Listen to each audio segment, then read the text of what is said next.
Ini sudah semakin malam. Aku sudah berjanji padamu, Mahadewa. Kau harus segera datang kepadaku, meski apapun akibatnya.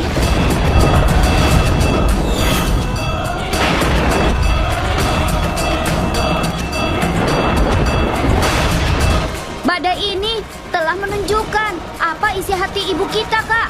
Duka di dalam hatinya bisa terlihat dalam badai ini. Kita harus segera melakukan sesuatu. Sekarang hanya satu orang yang bisa bicara pada ibu, Narayan. Ganesha segera memanggil Dewa Narayan. Ia memohon agar Narayan datang sekarang karena mereka sangat membutuhkan bantuannya. Seketika itu juga Narayan muncul di hadapan mereka. Dengan perasaan penuh gelisah, Ganesha berkata bahwa ia dan Kartikeya tidak sanggup melihat ibu mereka bersedih seperti ini. Tujuan hidup Kumari sebenarnya adalah menghabisi Banasur. Mereka sudah berusaha menunjukkan tujuan itu kepadanya.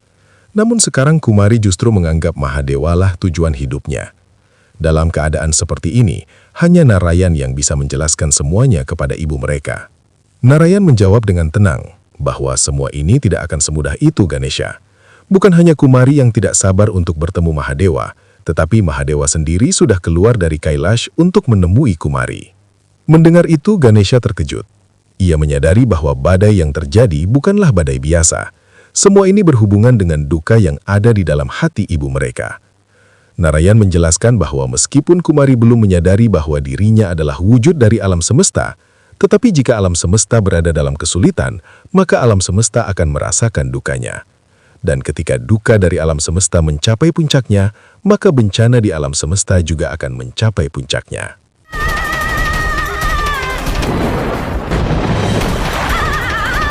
Sebelum kau datang untuk menemuiku, Mahadewa, aku akan bersatu dengan tanah ini, sampai kau akan terpaksa datang padaku.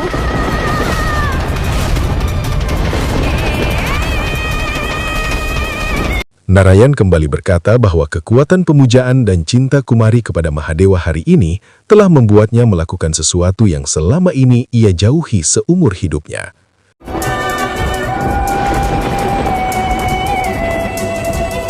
Di tengah badai, Kumari sendiri diliputi perasaan yang tak pernah ia rasakan sebelumnya. Ia bertanya dalam hatinya, perasaan macam apa ini, Mahadewa? Selama ini ia bahkan tidak pernah datang ke kuil untuk memuja Lingga Siwa, namun hari ini seolah waktu memaksanya melakukan semua itu. Hari ini ia bahkan membuat Lingga Siwa dengan sepenuh hatinya sendiri. Hal yang dulu tidak ia sukai, kini justru menjadi tujuan yang berdiri di depan matanya. Ia merasa tujuan kelahirannya ternyata tidak sia-sia. Ia merasa hubungan antara dirinya dan Mahadewa sudah ada sejak berabad-abad lamanya. Di dalam dirinya ia selalu memuja Mahadewa, meskipun selama ini ia tidak pernah menyadarinya. Kini ia sadar bahwa tanpa Mahadewa, jati dirinya tidak berarti apa-apa. Agar ia bisa mengenal dirinya sendiri, ia membutuhkan bantuan Mahadewa. Karena itulah ia terus memanggilnya, memohon agar Mahadewa datang menemuinya secepatnya. Ia merasa sangat membutuhkannya. Sampai sekarang Siwa selalu mewujudkan janji sakti. Dan hari ini pun, tidak ada yang bisa mencegahku menemui Gauri. Sangat menyedihkan, karena hari ini kita harus mencegah Siwa dan Sakti sampai bertemu. Tetapi ini demi kebaikan dari alam semesta. Ganesha dipenuhi rasa penyesalan. Ia meminta maaf kepada Narayan karena merasa semua ini terjadi akibat perbuatannya dan Kartikeya. Mereka juga mengakui bahwa Dewi Vimla sebelumnya sudah berusaha memperingatkan mereka. Seandainya mereka menuruti nasihat itu dan tidak menemui ibu mereka, mungkin semua ini tidak akan terjadi. Mereka menyadari bahwa ketika ibu mereka mulai mengingat jati dirinya, itu justru membawa duka besar baginya. Ganesha kemudian berkata kepada Narayan bahwa hanya Narayan yang bisa mencegah ayah mereka datang ke tempat itu. Sementara itu, sebelum ibu mereka keluar dari musibah ini, dan sebelum petaka semakin besar, ia dan Kartikeya akan berusaha mencegah Banasur agar tidak sampai ke sana.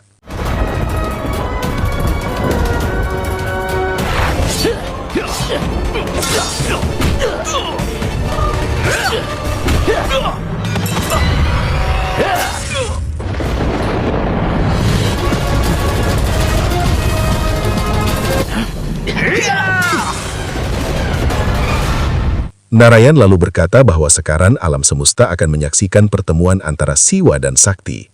Dalam pertemuan itu akan ada cinta, tetapi juga pengorbanan demi kebaikan alam semesta. Akan ada duka dari penantian yang panjang. Perjalanan sulit Kanyakumari ini akan dikenang oleh alam semesta untuk selama-lamanya. Di sisi lain, sahabat Kumari datang dan memintanya pergi dari tempat itu. Ia mengatakan bahwa keinginannya tidak akan pernah terwujud, dan Kumari harus melupakan keinginan menjadikan Mahadewa sebagai pendampingnya. Namun Kumari tetap teguh.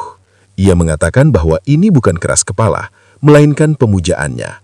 Sebelum Mahadewa datang menemuinya, ia akan tetap berdiri di sana.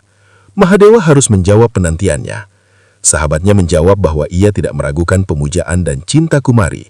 Yang ia ragukan adalah apakah Mahadewa benar-benar akan datang ke sana. Kumari menjawab dengan keyakinan penuh bahwa hatinya sekarang tidak memiliki keraguan sedikitpun. Tujuan hidupnya kini hanya satu, mendapatkan Mahadewa. Selain itu, ia tidak memiliki keinginan lain. Ganesha kemudian berkata kepada Narayan bahwa setelah mendengar semua itu, ia merasa meskipun Kumari berhasil menghabisi Banasur, masalah ini mungkin tetap tidak akan selesai. Narayan mengangguk dan berkata bahwa Ganesha benar. Ia merasa sangat cemas karena duka alam semesta kini sudah mencapai puncaknya. Bersama duka itu, alam semesta bisa menuju kehancuran.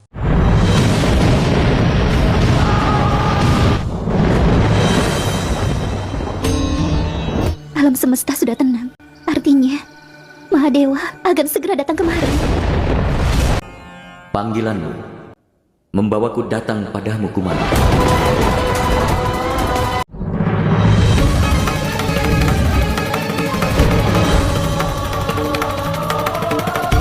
Mahadewa bertanya kepada Narayan, mengapa ia membuat Dewi Alam Semesta menjadi gelisah seperti itu. Narayan menjawab bahwa Mahadewa sendiri sangat tahu alasan mengapa ia melakukan semua ini. Mahadewa kemudian berkata bahwa tujuan Narayan memang benar, namun itu bukan berarti dirinya dan Kumari salah. Sakti telah memberikan janji kepada Siwa, karena itu janji tersebut harus ia tepati.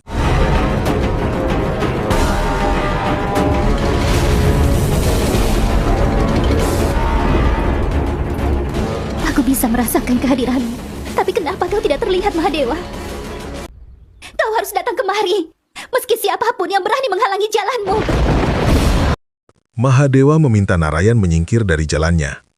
Waktu hampir habis, matahari sebentar lagi terbenam, dan ia harus pergi menemui Kumari. Namun Narayan menahan langkahnya. Dengan tenang, ia meminta maaf kepada Mahadewa. Jalan yang sedang ditempuh Mahadewa bisa membawa kehancuran bagi alam semesta. Sebagai pelindung, ia tidak bisa membiarkan hal itu terjadi.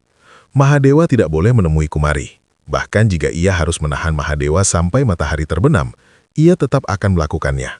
Itu adalah tugas yang Mahadewa sendiri pernah percayakan kepadanya. Kelahiran Mahakali bertujuan untuk menghabisi Banasur. Jika hari ini kau menghabisi Banasur, maka tujuan kelahiran Mahakali akan sia-sia. Narayan menjelaskan bahwa kelahiran Mahakali memiliki tujuan yang jelas, yaitu menghabisi Banasur. Jika hari ini Mahadewa sendiri yang menghabisi Banasur, maka tujuan kelahiran Mahakali akan menjadi sia-sia.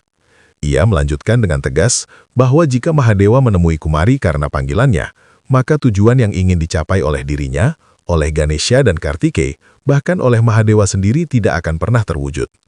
Jika Kumari menikah dengan Mahadewa, maka ia tidak akan lagi menjadi seorang gadis. Dan selama itu terjadi, kekejaman Banasur tidak akan pernah berakhir.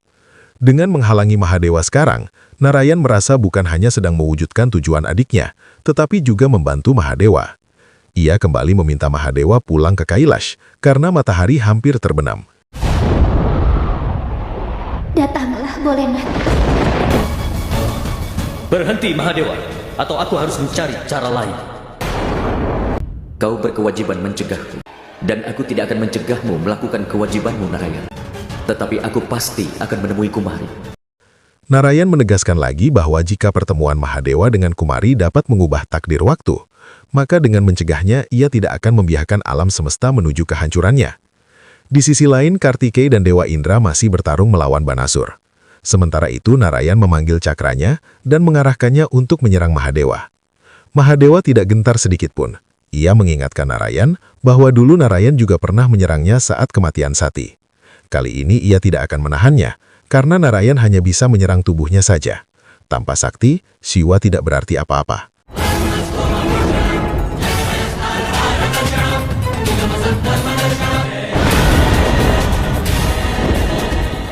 Jangan, Narayan. Aku harus melakukannya, Mahadewa. Aku tidak bisa menyerang sahabatku dengan cakra itu, tapi bisa menyerang diriku sendiri, kan?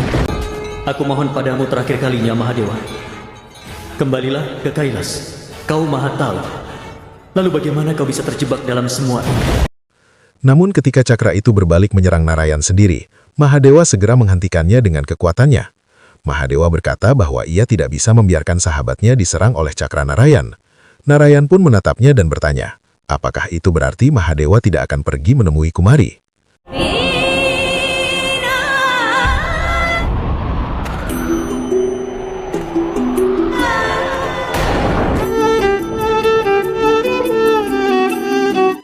Terima kasih, Mahadewa. Dengan pergi menemui Kumari, kau wujudkan janji sakti. Kau juga pastikan Kumari yang dilahirkan untuk melenyapkan Banasur. Dia tidak akan melupakan takdirnya itu demi bisa menikah denganmu. Di tempat lain, Ganesha merasakan kesedihan yang mendalam. Siwa dan Sakti selalu melengkapi. Namun hari ini, meskipun mereka begitu dekat, mereka tetap terasa sangat jauh. Mahadewa sudah menemui Kumari dalam wujud Jagannath, tetapi Kumari tidak menyadari bahwa Jagannath sebenarnya adalah Mahadewa. Narayan menjelaskan bahwa meskipun hal ini sangat menyakitkan bagi Mahadewa, ia memilih jalan ini karena penting bagi Kumari untuk memahami semuanya. Kisah Siwa dan Sakti sekarang akan mengajarkan sesuatu yang baru kepada alam semesta. Jagannath, kau di sini? Aku harus datang kemari. Kau menunggu siapa? Saat ini aku sedang menunggu Mahadewa. Mahadewa tidak akan datang. Sementara itu Kumari tetap yakin bahwa Mahadewa pasti akan datang. Ia bertanya kepada Jagannath bagaimana ia bisa begitu yakin bahwa Mahadewa tidak akan datang. Jagannath menjawab dengan tenang bahwa Mahadewa memang tidak perlu datang ke tempat itu. Kumari terkejut mendengarnya. Ia bertanya apa maksudnya. Apakah Mahadewa tidak memikirkan cinta dan pemujaannya?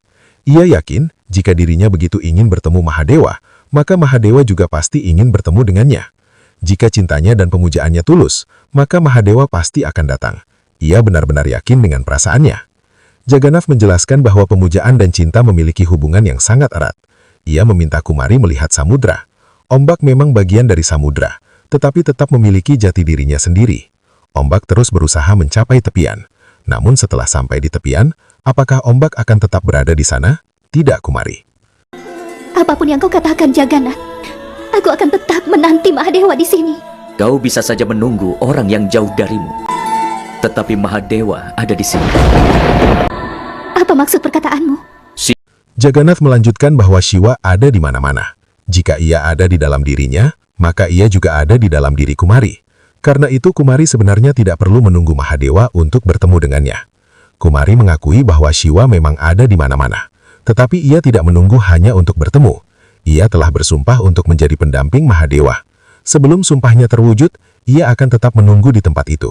Jika Mahadewa tidak datang, maka hari esok pagi akan menjadi sinar matahari terakhir dalam hidupnya. Ia tidak sanggup hidup jika sumpah itu tidak terpenuhi. Jagannath menjawab dengan lembut, bahwa akhir sebenarnya adalah sebuah awalan. Bisa saja apa yang Kumari anggap sebagai akhir dari perjalanannya, mendapatkan Mahadewa, justru merupakan awal dari tujuan yang sebenarnya. Kenapa kau sangat cemas, Pangeran? Meskipun Mahadewa tidak bertemu dengan Kumari, masalah ini tidak akan pernah selesai sebelum ibu tahu kekuatannya dan jati dirinya sendiri. Aku dan Ganesha masih harus membangkitkan kekuatan suci yang lainnya. Aku harus bicara dengan ayah dan mencari jalan keluarnya. Kau pergi saja, Pangeran. Aku akan tangani Banasur. Melihat Kartikeya pergi dari medan perang, Banasur tertawa meremehkan Dewa Indra. Ia menunjuk ke arah yang ditinggalkan Kartikeya dan berkata bahwa bahkan putra Mahakali sendiri meninggalkan pertempuran. Ia menyuruh Indra pergi saja bersamanya, karena tidak ada seorang pun yang bisa mencegahnya menghabisi Kumari malam ini. Namun Dewa Indra tetap berdiri teguh.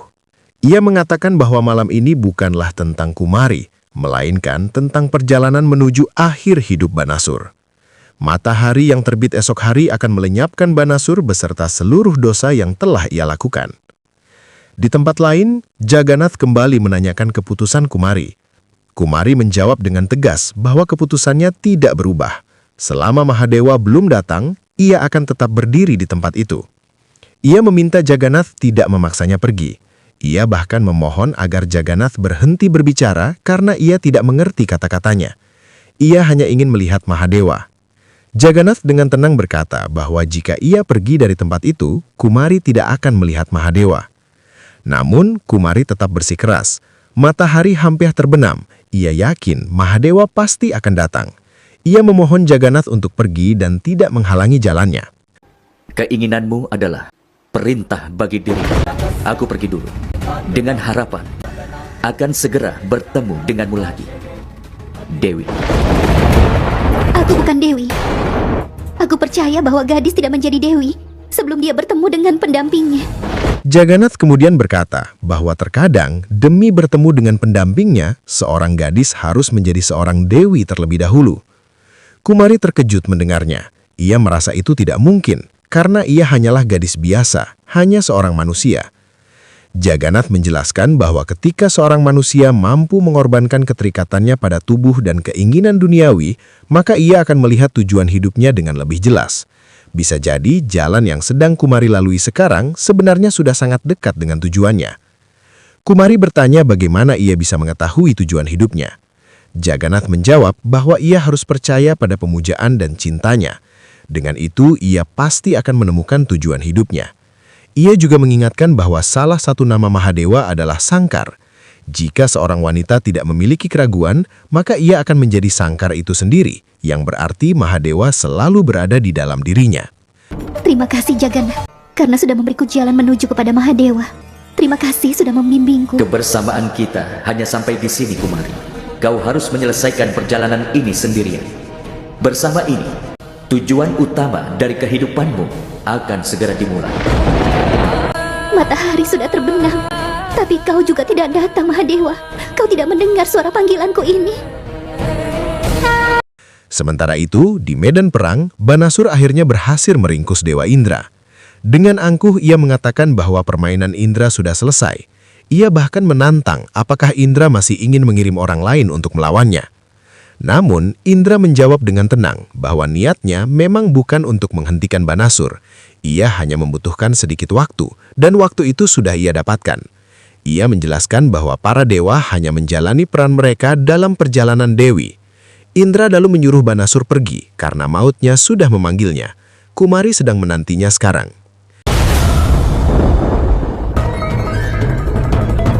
Katakan, siapa kau? Aku, Kumari. Aku tidak bertanya namamu. Siapa kau? Karena sebenarnya, jika manusia biasa mengorbankan hubungan dengan tubuh dan keinginan duniawinya, maka dia akan melihat tujuan hidupnya dengan jelas. Maka apa tujuan hidupku? Di tempat lain, Kartikeya merasa cemas. Ia bertanya kepada Mahadewa bahwa jika Kumari sudah menyadari tujuan hidupnya untuk menghabisi Banasur, tetapi ia tidak memiliki kekuatan untuk melakukannya, bagaimana ia bisa menyelesaikan takdir itu? Ganesha juga meminta maaf kepada ayahnya. Ia merasa dirinya dan Kartikeya gagal memberikan kekuatan kepada Kumari dalam perjalanan membangkitkan 52 kekuatan suci.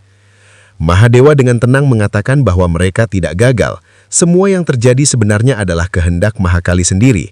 Itulah sebabnya mereka berada di tempat ini, bukan di tempat kekuatan suci itu. Mahakali ingin menunjukkan kepada mereka dan kepada seluruh alam semesta bahwa seseorang bisa menemukan kekuatan di dalam dirinya sendiri dan mencapai tujuannya. Lalu siapa aku? Apa tujuan hidupku? Oh, jadi kau Kumari? Anggap saja kau sudah tiada. Siapapun dirimu, tetaplah di sana. Bagiku ini adalah tanah suci. Tidak akan kubiarkan kau menodainya. Banasur sudah berada di hadapan Kumari.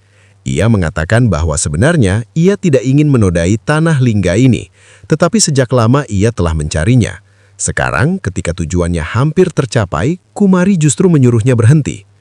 Kumari kebingungan dan bertanya apa masalah Banasur dengannya. Ia hanyalah gadis biasa. Banasur tertawa dan mengatakan bahwa Kumari benar. Ia hanyalah gadis biasa, sementara dirinya adalah raja raksasa yang sangat kuat. Ia adalah Banasur. Bahkan jika Kumari menginginkannya, ia tetap tidak akan mampu menghentikan semua tujuannya. Melihat ibunya terancam, Kartikeya ingin segera pergi melindungi Kumari. Namun Mahadewa menahannya. Ini adalah perjalanan Kumari sendiri, dan biarkan Kumari yang menyelesaikannya. Aku tidak mencegahmu untuk mencapai tujuanmu. Tapi aku tidak akan biarkan ada pertumpahan darah di tanah ini. Tanah ini berhubungan dengan Mahadewa, dan aku sangat memujanya. Aku tidak akan biarkan kau di sini dengan memiliki niat yang sangat jahat. Banasur kemudian menemukan cara lain. Ia berkata bahwa jika lingga Siwa tidak ada, maka pemujaan dan kesucian di tempat itu juga akan lenyap. Ia pun melangkah maju untuk menghancurkan lingga tersebut. Kumari segera memperingatkannya agar berhenti. Namun ketika Banasur mengayunkan senjatanya, tiba-tiba amarah bangkit di dalam diri Kumari. Tanpa ia ketahui, kekuatan Mahakali yang selama ini tersembunyi di dalam dirinya pun muncul. Di tempat lain, Mahadewa tersenyum melihat peristiwa itu. Ia berkata bahwa ketika Kumari mulai mengahami kekuatan di dalam dirinya, maka kekuatan itu akan bangkit. Seluruh kekuatan suci akan terbangun. Aku adalah akhir dan awal. Aku adalah Kali.